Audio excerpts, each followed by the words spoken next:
Ladies and gentlemen, first I begin with a ground report. Today is the 18th day of the war in Ukraine, the 18th day. And the rhetoric about a third world war is growing. Every morning, Biden talks about a third world war. Every evening, he forgets about it. The next morning, he repeats it again. And leading the tirade, all of this tirade is, of course, Biden and his team.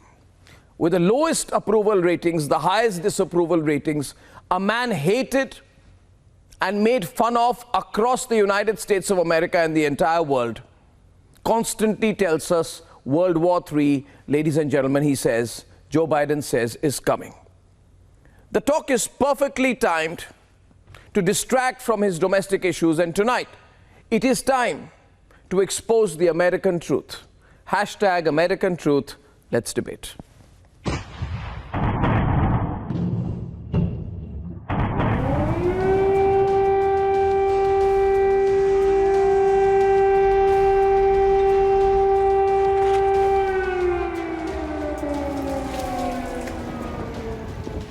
The war has been raging since past 18 days, but it is time to put focus on America now, that has been trying to choreograph every move sitting 6,000 miles away. We'll defend every single inch of NATO territory with the full might of the united and galvanized NATO. We will not fight a war against Russia in Ukraine. Direct confrontation between NATO and Russia is World War III. Sanctioning Russia has now put Biden in a catch-22 because now they're effectively groveling and making concessions on once heavily sanctioned Venezuela, all to get oil there some way. The second big reason for inflation is Vladimir Putin. From the moment he put his over 150,000 troops on the Ukrainian border, the price of gasoline in January went up 75 cents. And Putin began amassing troops along the border, and guess what? The world took notice. And those of you who work in the business know that the market anticipated. Prices went up more. And then Putin invaded. Make no mistake, inflation is largely the fault of Putin.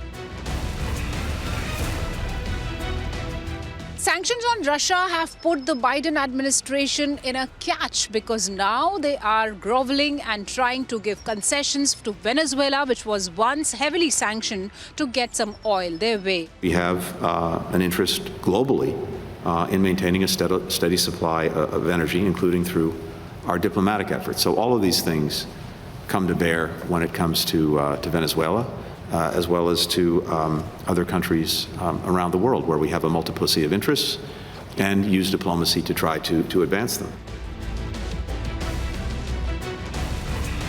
Beyond the struggle to find alternatives to Russian oil, sanctions on Russia are hitting home for Americans from aviation to banking. Companies are now facing huge economic hit after cutting off from Russia. The great old days have been over for America. The hegemony is now over and the world has moved on. The Saudi Arabian prince doesn't pick Joe Biden's calls anymore, and Serbia has rejected the NATO overtures. And the United States consulate in Erbil, Iraq has been hit by multiple ballistic missiles. American inaction is being called even more prominently after an airstrike close to the Poland border by the Russians.